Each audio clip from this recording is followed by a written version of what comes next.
I'm going to go ahead and mute. Do you want me to mute? Mm-hmm.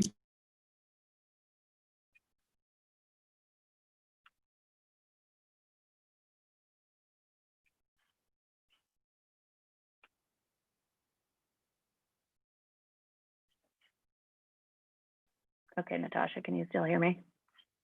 Yeah, okay. Oh. Hi, everyone. We're just going to be getting started here in just a second. We're excited for you to join us.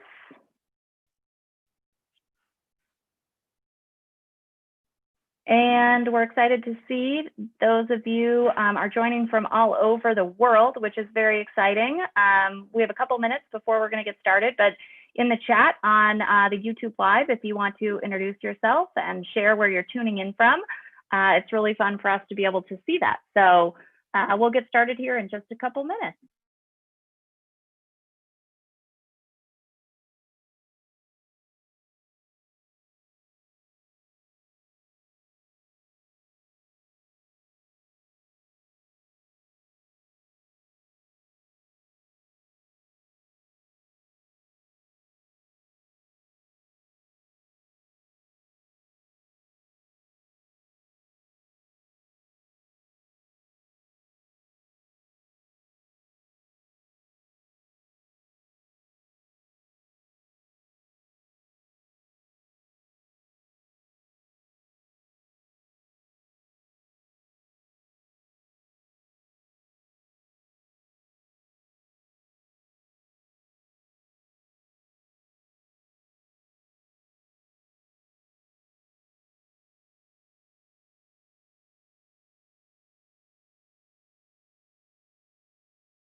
All right, hi and welcome everyone.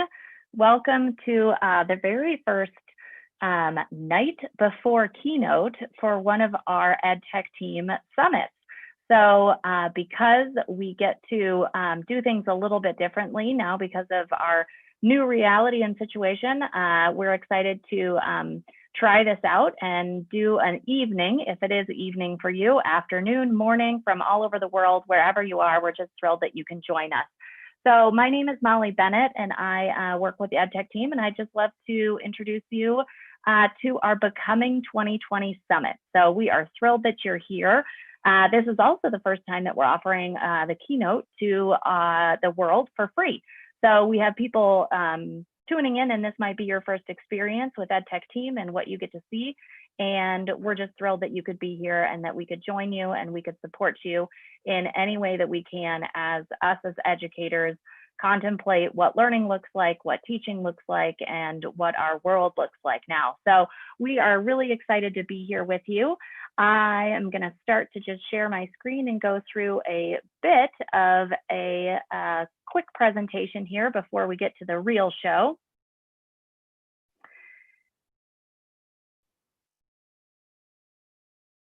And I think you can see me and my screen, hopefully, but really excited to introduce this new theme to our summit, which is called Becoming, and really kind of the Mad Lib experience of what do you fill in the blank. So we are here to help you become something different than we have in the past. And you are in this process of becoming all of these amazing words that we have sort of heard from some people and educators around, and we're here to help support you in becoming one of these most positive, awesome things.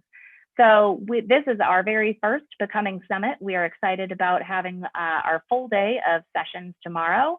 We will also be having another summit identical to this one on August 12th. So if you're just here to take in the keynote and you want to come back for more, we're excited to have you either tomorrow or in August. So again, my name is Molly Bennett. I'm the Executive Director of Events at EdTech Team. We are teachers for teachers, helping teachers to improve their practice with the best learning principles, technology, and pedagogy available. So I myself was a 5th grade teacher, 4th grade teacher, digital learning specialist, and I live in Minneapolis, Minnesota, and am now working with EdTech Team to produce these events that like the one that you're experiencing today. So as I share just a little bit about my situation, I live in Minneapolis. I have 2 small kids. I have a 2-year-old and then also a 9-month-old, and have been working in professional development with teachers using technology for a lot of years. And the last couple months have been strange, weird, unprecedented, all the words that you could say. And so when I started to think about what I would fill in the blank with this space of what am I becoming in this time, the word that has sort of been my word, and Natasha can talk to these a little bit too, when she talks in her keynote, she talks a lot about what we are and what we're becoming. But my word right now is okay. And I say that with a really positive intention, because if people ask, how are you? Fine is getting farther and farther away from sort of an answer. And so my okay is really where I'm at. I'm okay. If one thing changes from, hybrid to virtual, if, things pivot and my daughter didn't get into preschool and it's not starting, the word that I just sort of have been capturing in my mind right now is okay. So what does that mean? And what are our next steps? So we're all living in this place, and you experienced really challenge-based teaching in the spring. If that's what you were doing, we went into a real crisis-based teaching too, where we didn't know what remote and blended and virtual and all these words even looked like. And now as we come back into the fall, we're still in that space, and we're sort of having to re-engage and even re-engage our minds and becoming okay with what the circumstances are. And becoming okay really means different things for different people. So we just want to honor where you are right now, what you've done to get to this place, and the real challenge, journey, and potential adventure that you have ahead of you with what's happening in our current status of the world. So just take a moment to take a deep breath and be okay with where you are, be okay with what's going to be happening. And I challenge you just in this day, in this keynote, after this, tomorrow, if you're coming to the summits and the sessions, what is your word that you are going to fill in the blank with? What is that thing that you are becoming right now? And maybe that's as a parent, maybe it's as an educator, maybe it's as a person, as a friend, in all these spaces. So that's our challenge for you is what will you become? What is that you are going to become? And we even have a slide for you too. So edtech.team/slide is a place that you can make a Google drawing, and you can start playing with your word. And we can put this up a little bit later as well. You can, somebody will share it in the chat as well. But what is it that you are becoming? And I challenge you to just sort of find your word and have a digital space that you can put that somewhere for you as well.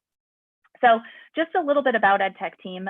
Like I said, what we do is we really just envision a future where all the students, regardless of their background, become passionate, compassionate global citizens.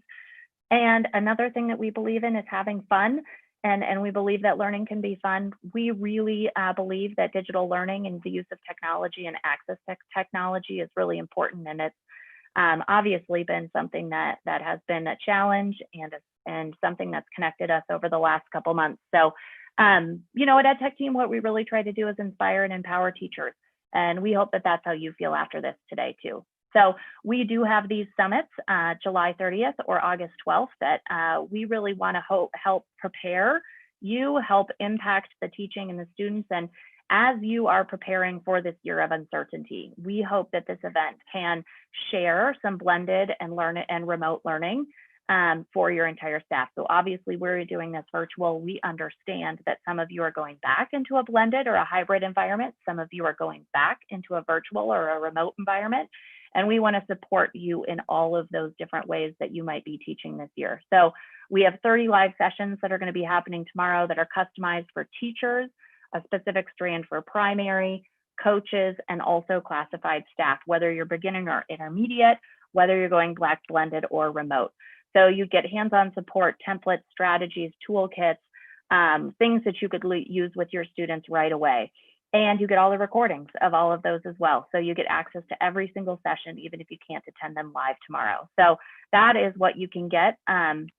We have blended learning pathways. So if you feel like your school district is going back into a blended learning, like we want to help support you in that. Sometimes the kids are at school, sometimes they're at home, sometimes they might be watching on video.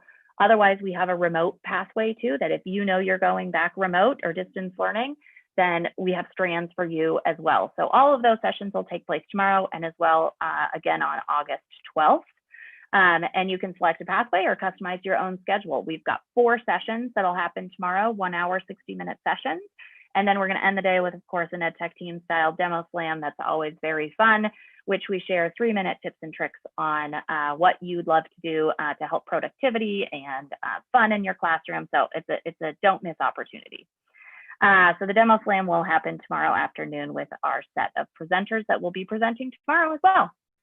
So EdTech team does this. This is a ticketed event where people from all over the world can join, but we spend most of our time working specifically with school districts, customizing this kind of professional development for you. So if that's something that's interesting to you, if you see somebody that you want to work with, if you see additional sessions that more people should have, please just contact us. Just reach out at edtech.team/PD, capital PD. And we'd love to work with you and kind of customize any professional development needs that you have. So if you are going to be sharing today, our Twitter handle is @EdTechTeam, and we're going to be using a little bit of the Becoming 2020, which has a little Michelle Obama in there. We understand that, but the Becoming 2020 was something that we as a team really felt pretty passionate about, this being something that as teachers we could hold on to too. So if you are sharing today, if you want to share with @EdTechTeam or the Becoming 2020 hashtag, we'd love to hear from you as well as in the chat, the YouTube chat that we have going as well. So without further ado, I am going to introduce our awesome keynote speaker for this afternoon, evening, morning. Trying not to categorize myself too much. This is Natasha Rachell, the newly Dr. Natasha Rachell, who's going to be sharing with us today. She is somebody that I learn from almost every day. She is intentional and passionate about all of the things that she does. She reminds me to care for myself, to move my body, and to really understand why I'm doing the things that I'm doing. And the other day I asked her, because if you are on the line anytime in the last couple months, you have seen her face. She is a busy lady supporting teachers in so much capacity. I can't even believe it. And I asked her, Natasha, do you say no? And guess what? The other day she said no to me, and I was so proud, and I just got to see that in action. So she is living behind all of this why and driving her intention. So I am going to stop sharing my screen, and I am going to turn this over to digital learning specialist, I think more science oriented now in Atlanta Public Schools. Natasha is going to share with us for the rest of the evening. So take it away, Natasha. Thanks for being here. All right. Thank you so much for that amazing introduction. I could just talk about this topic forever. It's so just near and dear to my heart, something that I'm super passionate about. And I think you'll get to learn a little bit more about me and why this is so important to me, that I talk to educators and people and just share kind of my story and why it's so important. It's so important to really get to know what your why is and to really live with intention through knowing what your why is. So I am so honored to be here with you today. Again, like Molly said, if you are on Twitter, there is my Twitter handle there. Definitely let's connect there and just share with each other. I would love to hear about all of the great things that you are doing. And I just have to give a shout out. I've been following the chat over here on my left, and I have seen so many people from Southern California. I actually live in Atlanta, and I actually grew up in Southern California. So I feel close to home with my SoCal peeps in the chat. I also saw some Canadians. So shout out to my Canadian family. I used to live in Ontario. So I feel like I'm in really, really good company.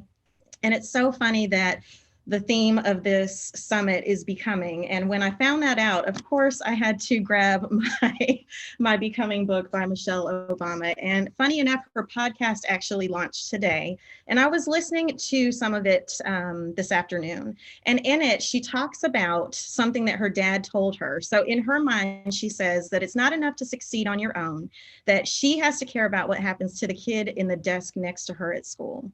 And I think as educators, we tend to care about what happens to the people around us, right? We're always sharing and growing. And so I thought that was really profound that she said that. And then she goes on to say that her dad instilled in her that you take in everybody's full story. Don't judge people, and you don't judge them because you don't know what happened to them. You don't know their story. And he also went on to share with her that if something good happens to you, or if you have an advantage, that you don't hoard it, you share it, you reach out, and you give back. So I encourage you to take whatever it is that you do, whatever content you teach, whatever hobbies you have, and share those with people. Reach back and give back, reach out and give back. I just want to take some time to personally thank you for being here this evening. I know you guys could be anywhere, but you're here, and I definitely appreciate the fact that you took some time out of your busy schedules. I saw somebody was wherever they live, it was like 2 o'clock in the morning where they were. So thank you so much for being here. And I really hope that I'm able to do this topic justice so that you get some awesome tidbits out of it. With everything going on in the world, I just think it's so important that we take time to really get back to what our why is. And so I'm going to share with you a few stories today, more than a few. And I just really, as you're going through, I really want you to kind of just sit and think about what your why is and think about what you're becoming, and let that just really sit with you today.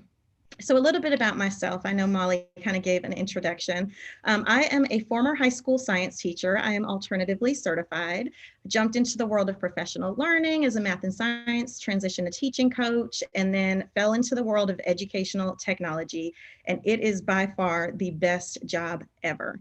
Every day is different. I love what I do. I get to work with teachers and students. I get to work with our central office staff. We are a dual Google Microsoft district, and so we have access to both. And with that, we have to be well versed in everything that's out there. And so you can see there's tons of certifications and all that kind of thing, but we really have to be on top of all of it, as I'm sure many of you do, because the world is just changing, and we have to be able to support all of our students and all of our teachers. I'm a wife and a mom. I'm a lifelong learner, as you guys are, because you're here on a Wednesday night. I was just going to say, what day is it? All the days are blending together. And so this is just, it's my passion. It really is. I'm also one of the co-authors of the Microsoft Infused Classroom book as well. So this is where I work, Atlanta Public Schools. We are smack dab in the center of downtown Atlanta. We sit kind of cat-a-corner to the state capitol, where John Lewis is actually laying in state right now. And so it's really special to live and work kind of in downtown Atlanta, in just the hub of the civil rights movement and everything that Atlanta represents. And so I'm proud to live in Atlanta. I love where I live, even though I'm still a Southern California girl at heart. This is my world. And every day at work is different. Sometimes we are unloading boxes of library books. Sometimes we are walking around buildings with hard hats on and helping kids with their tablet to read project or with their iPads. And so every day is absolutely different. And I love what I do. I have to give a shout out to my family. I would be remiss not to do so. This is my husband and my oldest son on his college graduation, and then our youngest son there on the left. And so I just have to throw them in here for no particular reason other than to show you that I love my family. All right, if I were with you in person, I would have you stand up. But since we're not in person, I'm going to ask you to indulge me and take your index finger. And I want you to point to the ceiling. So everybody do this. Point to the ceiling. Point to the left, which that's actually your right, I believe. Point to the other left or right. Point to the floor. Point to yourself and stop. I want you to notice where on yourself that you are pointing. 99% of the people that you ask to do this activity with will point to their heart when you ask them to do this activity. And that is where we want to make sure that we are reaching each and every one of our students every single day. Not just our students, but our colleagues, our administrators, With everything, like I keep saying, that's going on in the world right now, we have such a huge responsibility to make sure that everybody feels present, that everybody feels accounted for, that everybody feels acknowledged, that everybody feels that they're in a safe environment to become whatever it is that they want to be. So every day we get to make a choice. We get to decide how we treat people. We get to make simple decisions like what to wear every day or what to eat every day.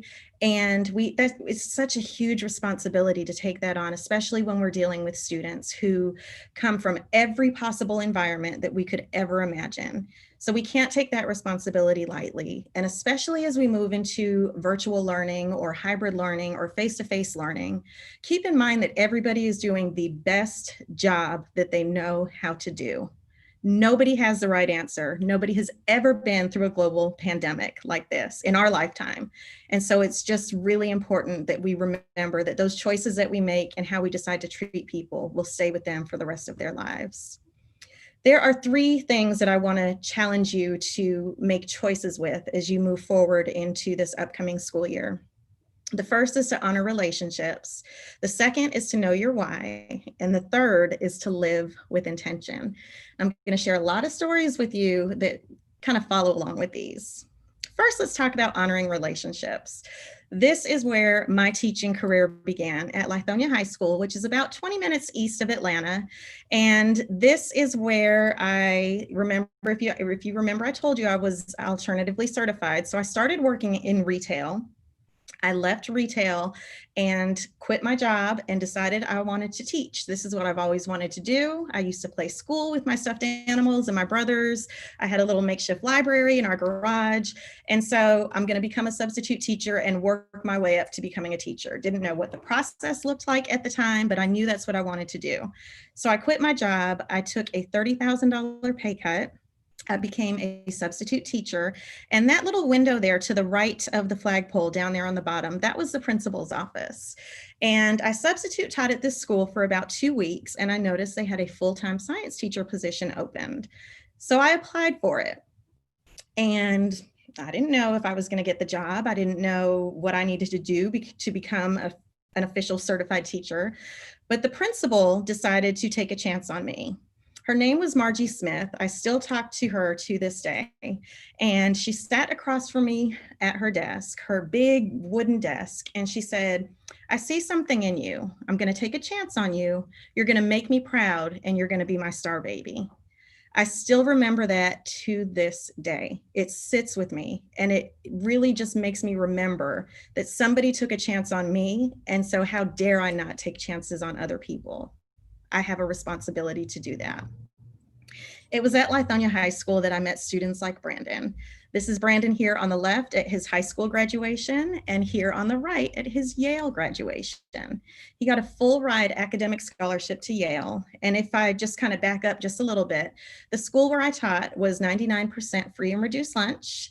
We were a Title I school, and we were also 99% African American. So Brandon got a full ride scholarship, academic scholarship to Yale.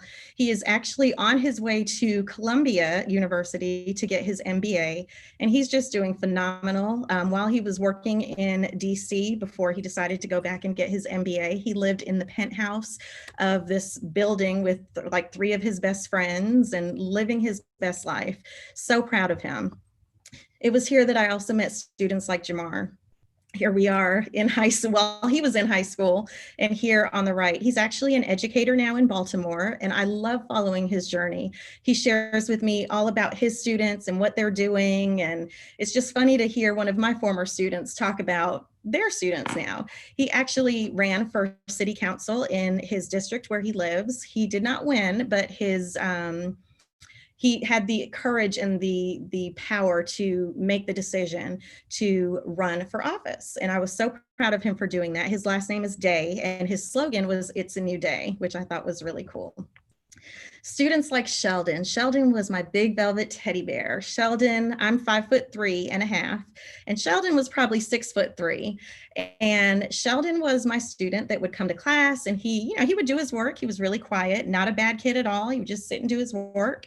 And I gave them a project one day, and I said, "Hey, we're studying the water cycle, the carbon cycle, and the nitrogen cycle. you have a week to come up with some kind of project that shows me that you've mastered one of the three, pick your favorite one. And those were like the open parameters that I gave them. That was on a Monday. Tuesday morning, Sheldon came to my desk and slapped down a CD on my desk. And on the CD, it said water cycle rap in black Sharpie. And he was so excited. And he said, Miss Rachell, can you put it in? Can you put it in the computer?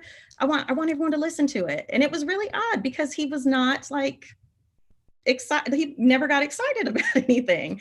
So I was like, yeah, I got you, Sheldon. We'll listen to it in a little bit. He said, no, put it in now, play it now. So I did. I had the big box computer sitting on my desk and I opened the little CD tray and put it in. And he rapped about the water cycle from top to bottom. He even gave me a shout out in the rap, which at that point I was like, A+ for you. And on his test for the test on that we took on that section, he scored perfectly on that section. And I really had to make the decision that from that point going forward, as an educator, I have to meet my students where they are and with their interests that they have. Sheldon went to the studio that night and laid down a track. He like made the music track and he did the research on the water cycle and he wrote the rap. He recorded it and brought it into class the next day. He was so excited. We really have to meet our students where they are. Students like Kirsten, this was my baby here. High school here, these are both in high school, her high school, not mine. This is her mom here on the left. And she asked me, Kirsten did, ask me, would I walk with her down on senior night? She was a cheerleader and she asked, would I walk with her and her mom down? Her father is deceased. And so it was such a huge honor for her to even ask me to do that. And of course I couldn't tell her no. And here we are at her high school graduation. Kirsten actually worked at a summer camp where she took care of my son. So this is my youngest son here who just turned 16 last month. And so that shows you how much time has gone by. And I received 2 years ago an invitation to her wedding and I was able to see Kirsten get married. So when we talk about these relationships that we establish with our kids, they don't just last while we have them in our classroom, they last years beyond. And she actually just had a little girl not too long ago as well. So I'm just seeing her grow up and it's the best thing ever. Cortez. So let's call this one Cortez with a C. Cortez and I were the only Kobe Bryant fans in the class that I had with him. Everybody else was Team LeBron James, but he and I were the only Kobe Bryant fans. And so keep that in mind. Cortez, to graduate, had to take an online class. And when all of the grades came out, he was so scared to go to the counselor to find out if he passed this class. And I said, let's go. Like, what are you scared of? Are you going to graduate or not? Let's go. And so he was like, no, you got to come. You got to come with me. So he and I walked down the hallway to the counseling office and he told me to go in and find out if he passed. He just didn't want to know. I think he was scared that he was not going to pass. And so I went in and found out. And I walked out and I walked out like this. And he was like, oh man. And we walked out of the counseling office and we started walking back towards the classroom. And when we got right by my class, I looked at him, I'm going to cry talking about it. And I said, you passed. And we stood in the hallway. I'm crying now. And we both cried. And it just, to this day, we still talk. And I bring up Kobe Bryant because on the day that Kobe Bryant passed away, Cortez was the first person to call me.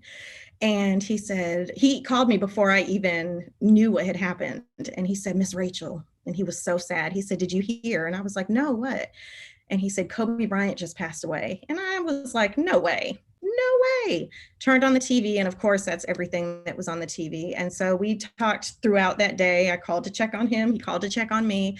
When I say Kobe Bryant fans, I don't mean like we just liked Kobe Bryant, like we were the biggest fans. And so I still talk to him to this day. And again, relationships just span the test of time. And so, of course, for my Southern California people, I had to give a slide for Kobe. Cortez with a K. All right, let's wrap up these students here. This is him in high school and him at his wedding. Cortez was the student that got me to fall in love with John Legend. He would walk in every day with his earphones on his little CD disc player, playing John Legend, and he would just be singing at the top of his lungs. And so he got me to fall in love with John Legend. Cortez graduated from high school, and I went to Facebook. I always used to tell my kids, like, while you're in high school, we cannot be Facebook friends. But when you graduate, friend request me. And if I like you, I'll accept you. So he did. He sent me a request, loved Cortez, accepted him, good to go. So one day I go to Facebook and I say, hey, tell me about a teacher that inspired you. Cortez responded, and this is what he said. I still remember when they told me about the science part of the Georgia high school graduation test. I came to you crying like a baby because I thought all my plans would be put on halt because I would not be able to graduate. The first thing you said to me was, boy, pull yourself together and let's figure it out and revisit the portion where he was lacking. He said, it will definitely not go unnoticed. You definitely played a major part in saving my life. I don't believe I saved Cortez's life. I don't believe that. Cortez had a drive and a push to just be an amazing person. But the fact that he would put this into writing just leads me to believe that I had some kind of impact, even if it was just a little. And it goes back to what Dr. Maya Angelou reminds us. People will forget what you said. They will forget what you did, but they will never forget how you made them feel. Just like I will never forget how Mr. Pac-Man made me feel. Mr. Pac-Man was a substitute teacher that I had in the 4th grade. For my SoCal people, I was at a school in Diamond Bar, California. And substitute teacher, I think we had him for 2 days. And I still remember this many years later. I was that student that would break my pencil lead just to get up and sharpen my pencil, or I would ball up a piece of blank paper just so I could walk to the trash can. I believe I was gifted, but I think I was probably just bored. And about the 4th or 5th time of me getting up and walking to the trash can or the pencil sharpener, he said to me in front of the entire class, oh, by the way, this is me in 4th grade. He said to me in front of the entire class, you are just like Marilyn Monroe. You're pretty, but you're dumb.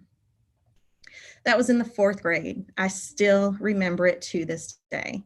And it reminds us that we really have to be responsible for the energy that we bring into spaces. Words and actions stick with people, not just at that time, but forever. I will never forget how that made me feel. A couple of years ago, I had the opportunity to go to a conference here in Atlanta called Live to Lead. And ladies that are watching, if I'm being honest, I went to the conference because I knew Rachel Hollis was going to be there.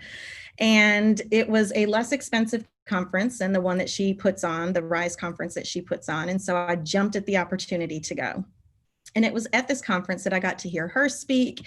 And I also got to hear Marcus Buckingham speak. And so if you're not familiar with Marcus Buckingham, a lot of people don't know his name, but you do know his work. If you've ever discovered your strengths, he is one of the authors. He is the Strength Finders guy. And it was at this conference that he talked about his family. And he talked about his ex-wife and his son and his daughter. And he told this story, and it's online, and he shared it. So I'm not putting Marcus's business out in the streets, but he shared this story about his son. He said he got an early morning phone call at like 6 in the morning on this day. This was years ago. And his son was on the other line. His son was graduating, getting ready to graduate from high school. And so he gets this phone call from his son at 6 in the morning. And of course, he's freaking out because that early morning phone call would freak anybody out.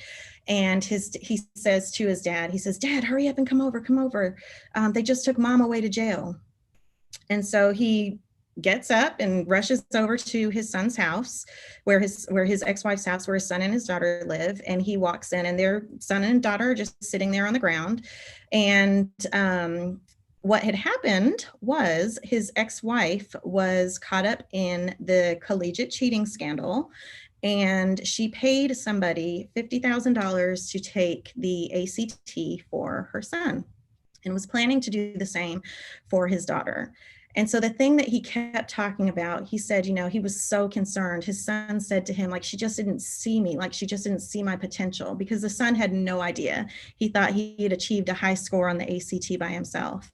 And so Marcus kept talking about creating a safe space for all of our kids to feel loved, and for them just to feel valued and to really see them. I challenge you to do the same. I want to share with you a story of what I call my hallway homies. I had 5 students this one particular year that always hung out kind of in the corner, in the hallways, and I would see them. I got them their senior year, but I would see them all throughout their high school career. And so I would walk by them and I might do like a cool little dance. I might go by them and give them like the latest rap lyric, like I was the cool teacher. Or we would come up with these like secret handshakes, right? And so I got this group of 5 kids. They would sit in my class in the back right-hand corner of my classroom. And 2 of the 5 are deceased. Now I'm going to give you their present day stories. 2 of the 5 are deceased. One of them was shot and killed over a card game a couple years ago. The second of the 5 shot and killed himself, shot himself in the head playing Russian roulette while he was still in high school. I saw him on a Friday walking down the hallway, and that Sunday, Martin Luther King Day weekend, he was playing Russian roulette and ended up passing away. The second 2 of the 5 are in jail. One of them was a serial rapist in the city kind of next to where we live. And the other one strangled and killed his girlfriend over some money that he claimed that she owed to him. And I don't tell you these stories to feed into a stereotype. I tell you these stories because I had relationships with all of these students. I hugged these students. I loved on these students. They were in my class. They were my babies. The 5th student is named Matt. This is Matt and his son. Matt is married. He lives probably 20 minutes east of where I live now. He just recently bought a house. He's a police officer and he's doing absolutely amazing. I talk to Matt about once a month, and every time I talk to Matt, I always ask in some way, shape, or form, what was it about you and your journey that made your life turn out different? And without fail, in some way, shape, or form, he always says, Miss Rachell, I didn't want to let you down. All the feels. I love Matt. We talk all the time. He tells me about marriage and kids, and it's just amazing. It really is to see our kids just grow into who they are becoming. And so I want you to remember that you are going to be placed with those students in that class during this school year for a reason. They could have been placed in Miss Jones' class down the hallway or Mr. Brown's class down the other end of the hallway, but you're going to get them on your roster. Call it, computer AI or God or divine intervention, whatever you want to call it. There is a reason why you end up with the kids on your roster. It's a huge responsibility to make sure that you take the time to get to know them and establish those relationships with your kids. Let's dive into knowing your why, the second thing that I want to challenge you with. Simon Sinek wrote this book called Start With Why. And if you haven't read it, I highly encourage you to add it to your reading list. If you're a leader, he also wrote a book called Leaders Eat Last, which I love as well. And in this book, he has this thing that he created called the Golden Circle. And he talks about knowing your why. And most people, he said, know their what. So what do? You're a teacher, you're a principal, whatever you are, you know what you are and what you do. But he challenges you to really get to the core of your why. He actually has a TED Talk on this as well. It's an older TED Talk, but if you just Google it on YouTube, it'll come up. And he says, when you know your why, the how and the what fall into place, and that we really need to live each day with knowing what our why is, because that will drive our how and our what. I have added to this, and I believe when you know your why, you live with more intention. Part of our responsibility as educators is to make sure that we provide every single student with an opportunity for their voice to be amplified. With everything that we have out there, and this isn't even like an ounce of it, with everything that we have out there, we have no excuse not to allow our students the opportunity to amplify their voice. I know everybody is scared of virtual learning and we don't know what it's going to look like, or hybrid learning, or even going back face to face. Virtual learning and remote learning, and they're not scary words. We have a huge opportunity to transform education as we know it. And these tools will be the vehicle to help us get there. I want you to remember though, these tools are never the answer. These tools are not going to just click and make teaching better. These are only the vehicle to deliver the content to your students. We have a huge opportunity to just make education something totally different. And I hope that we do. And I also hope that when we get back to a new normal, because it's not going to be an old normal, it will be a new normal. I hope that education looks different post-pandemic as well, with the use of everything that we have. With everything that's out there, I don't want you to be scared. I don't want you to let the fear of what could happen make nothing happen. Don't be scared. Try new things. Tell your students, hey, we're going to try new things. And if it works, great. If it doesn't, let's pivot and do something else. But at the same time, don't let the fear and insecurities or limiting beliefs of other people limit what's possible for you. Just because something doesn't work in the classroom next door to you doesn't mean that it's not going to work for you and your students. Because you're establishing those relationships, that is what is going to make things happen in your classroom, because your students know that you care. You have fostered a risk-taking environment, and they're not afraid to take risks. They're going to jump in full force whenever you're ready to try something new. So don't let those insecurities or limiting beliefs limit what's possible for you. Michael Jr. is a comedian that travels all around the country. And he, in this particular example that I'm going to share with you today, was at a church, and it looks like it's a men's function, but he asks this gentleman in the crowd to sing Amazing Grace. All right, so let me get a couple bars of like Amazing Grace. Can you do the first part of that? Go ahead. Amazing grace, how sweet the sound that saved a wretch like me. Wow. That bro could sing, you know what I'm saying? Pretty good, right? He definitely did much better than I could do. But he tells this gentleman, he says, okay, that was great. You did good. You did good. But now I want you to sing it like your uncle just got out of jail. You got shot in the back when you were a child. He says, give me that version.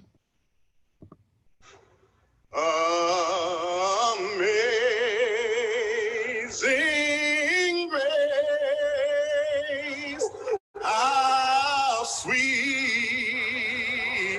the sound that saved a wretch like me.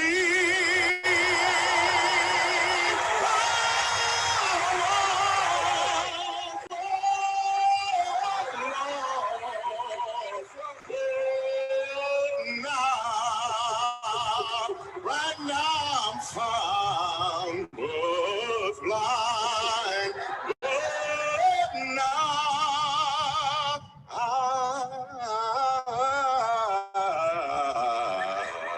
I see. Wow. The only thing between the two different versions was that he knew his why. When you know your why, your what has more impact, and you walk in and towards your purpose. You can find that full video on YouTube just by searching for Michael Jr. The last thing I want to challenge you to do is to live with intention. And I want you to really think about what you're intentional about. Oprah Winfrey wrote this book called What I Know for Sure. I actually have it sitting back here on my bookshelf. And if you read her magazine, on the last page of her magazine, she always has this column called What I Know for Sure. And she took some of those, or I guess her favorite ones, and put them into this little book. It's also a great audiobook as well, because she reads it. And in one of the stories that she shares, she talks about these 5-star moments. And she says, if it's not a 5-star moment, your answer should be no. And she said, a strong cup of coffee with the perfect amount of hazelnut creamer for her is a 4-star moment. Picking up her dog's poop, no stars. Working out for her is 1 star. And being able to do good for other people is 5 stars plus. As educators and principals and administrators and central office staff, this is what we do every day. We pour good into other people. We pour ourselves, we give ourselves to other people. That, to me, is a 5-star moment every single day. So what 5-star moments are you intentionally creating for your students and colleagues? Not just going through the motions, but really intentionally doing. want to tell you a story.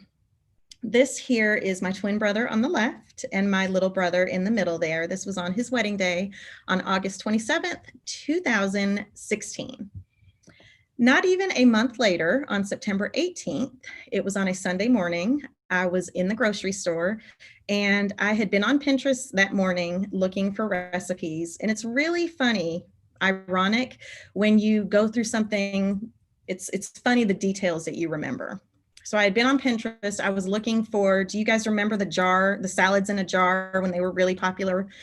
I was looking for some chickpeas because this recipe that I found, I was going to make these salad in a jars for the week. So I was set to go for the week. And so I was looking for chickpeas and I actually was reaching up on the top shelf. Remember, I told you I'm 5'3½". And so I'm reaching up for this jar of chickpeas and my cell phone rings. It was 9 o'clock in the morning here where I live in Atlanta. And it was my little brother who lives in California. And so I quickly did the math and it was 6 o'clock there. And so it was a little odd on a Sunday morning. And so I answered the phone and he was frantic. He said, I'm trying to get in touch with mom. Our mom lives in Phoenix, Arizona. I'm trying to get in touch with mom. Jermaine, twin brother, has been in a car accident and he's in the ICU. Like I can't get a hold of mom. So I freak out, like I'm standing in the grocery store, cart full of groceries, tears streaming down my face, can't get a hold of anybody. And so I try calling my mom, she's not answering. Come to find out she was in the shower getting ready to start her day.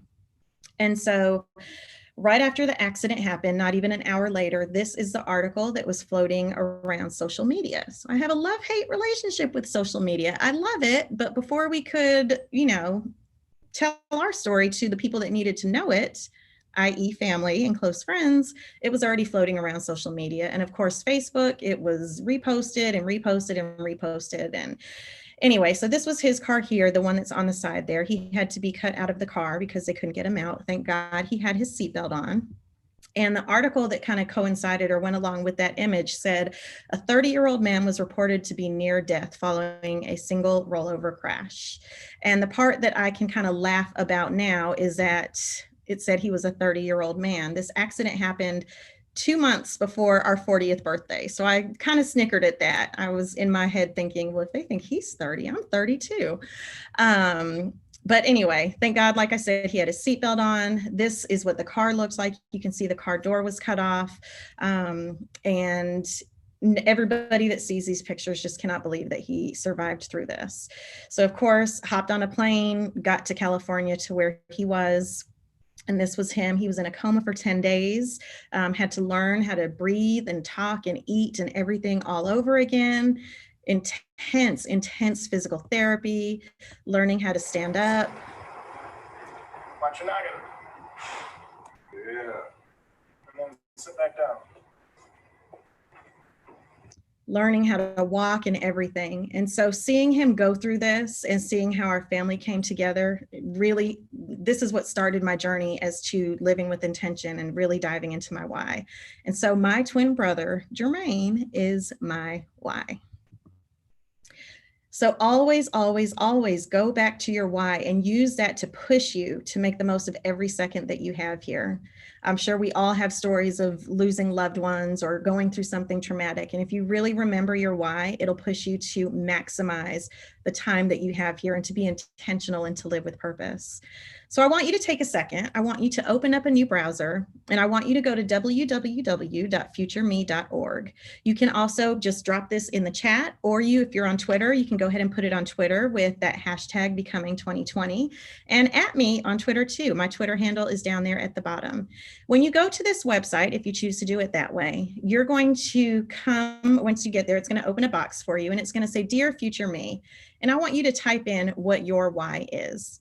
It's going to ask you for a date. I want you to drop in September 15th, 2020. I think that's a good amount of time from now, where you will have gotten into hopefully a routine with hybrid learning or virtual learning or face-to-face learning in this new normal.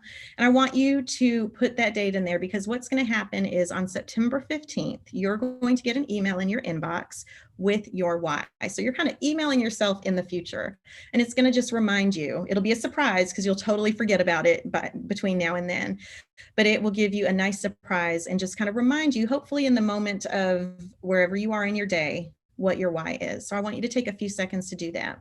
And again, if you're not going to do the futureme.org, you can put it on Twitter or you can drop it right here in the chat. I'll give you about 30 seconds to do that.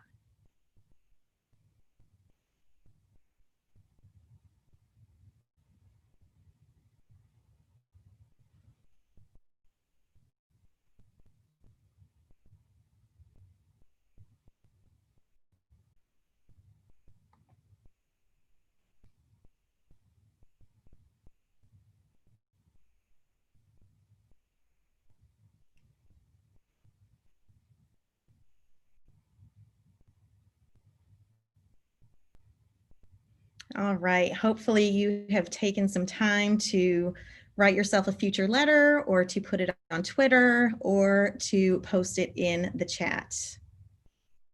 I look forward to reading those. Thank you. So again, because of all of these things that I had been through, it really made me focus on my why, and I really started to live with gratitude and intention. So here's what I did. I got a word of the year. So 4 years ago, I started doing this. And the first year I started it, I decided my word was going to be intent. I wanted to live with intention. I put this word everywhere around me, and I really lived with intention. The next year, my word was be. I just wanted to be present. I wanted to be available. I wanted to be accountable. I just wanted to be. So it left it kind of open for me. The next year, it was grit. This was actually last year. My word was grit. And as I was working towards finishing my doctoral journey, this really pushed me through. And this year in 2020, my word is open. And I really chose this word because I wanted to be open to what the world had for me. And just be open to possibility and just be open to receiving whatever was going to happen. So definitely left it wide open for me this year. I also started practicing gratitude. I got one of these little happy planners, the little mini ones. I think I got it from Michael's with the 40% off coupon. And it sat next to my bed. And every night I would write down 5 things that I was grateful for that happened that day. And Rachel Hollis says that you really should focus on 5 things that have happened in the previous 24 hours. Because it's easy for us to say, I'm grateful for my husband or my kids or my house or my job. But when you really focus on what you're grateful for in the last 24 hours, it makes you start to look for gratitude moments, for moments of being just grateful. For example, here where I sit, there's a window right here to my left.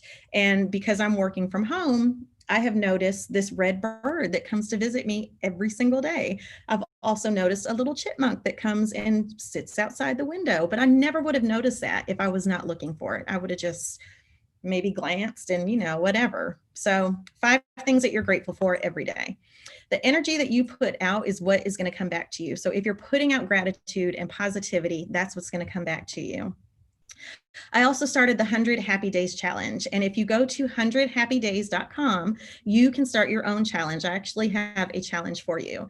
I've done this twice. And the first time I did it was after my brother's accident. I was in a little bit of a funk and just wanted to start to make myself look for those happy moments. The second time I did it was just to see if I could do it again. And so what you do, the premise behind this is that every day for 100 consecutive days, you take a picture of something that makes you happy and you post it somewhere on social media. You could post it on Facebook, Twitter, Instagram. Maybe you're like one of these new TikTok people, you can post it on TikTok.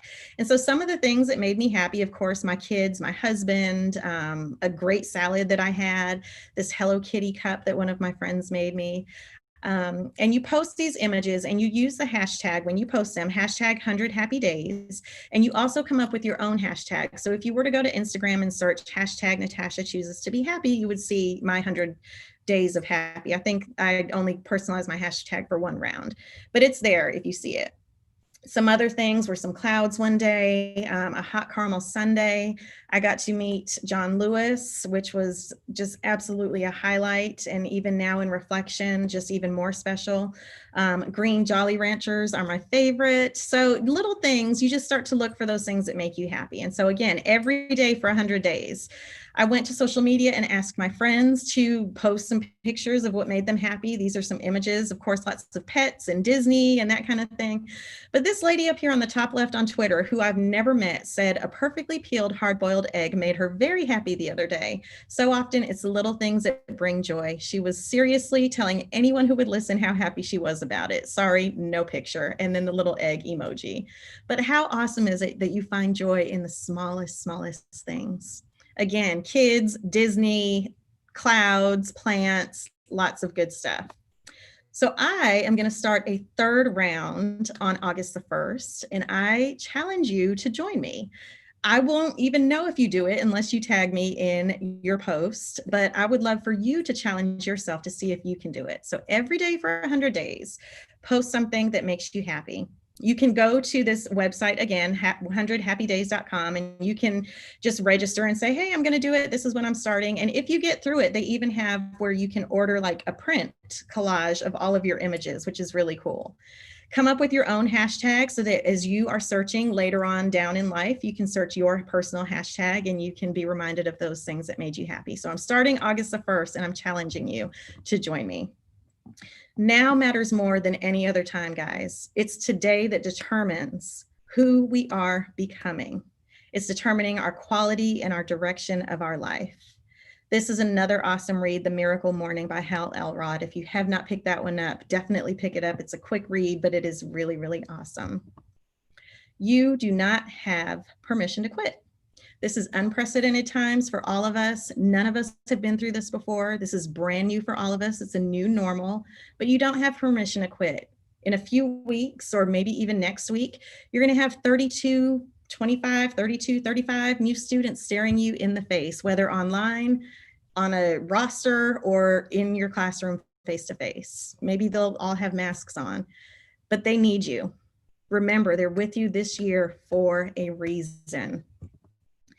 So of course, again, when I found out that the theme of this conference was becoming, I had to go to my book. And I remember listening to this book on audiobook last year. And I remember this quote that she said, and I remember I highlighted it in my book and I had to pull it out. She says, talking about life, that it's all a process, steps along a path. Becoming requires equal parts patience and rigor. Becoming is never giving up on the idea that there's more growing to be done. You being here tonight and over the next few days going through this summit and being an educator in the year 2020 in the midst of a global pandemic shows that you have patience and it shows that you have rigor. Don't give up. At that same Live to Lead conference, I also got to meet John Maxwell. And it was actually his conference, but I was so excited about Rachel Hollis that, John was kind of an afterthought, if I'm being honest, but I absolutely was just astounded by everything that he said. And he told this story that he was going to meet with his dad, and he was sitting there with his dad, and his dad said, John, come here, I got to tell you something. And he goes over to where his dad is. And his dad says to him, my 99th birthday is next week. And you know, I still believe that my best days are ahead of me. No matter what we've done in the past as far as education is concerned, our best days, we have a huge opportunity for those best days to be ahead of us. If you need a reminder, here you go. You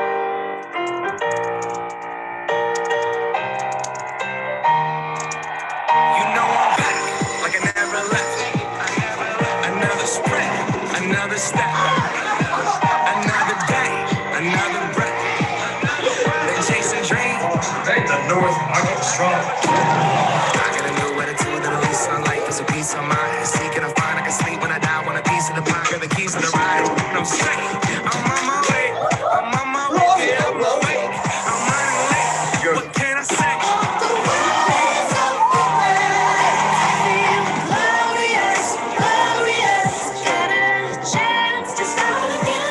You okay? Worried about you yesterday.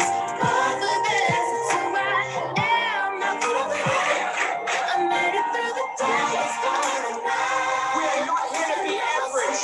We're here to be amazing.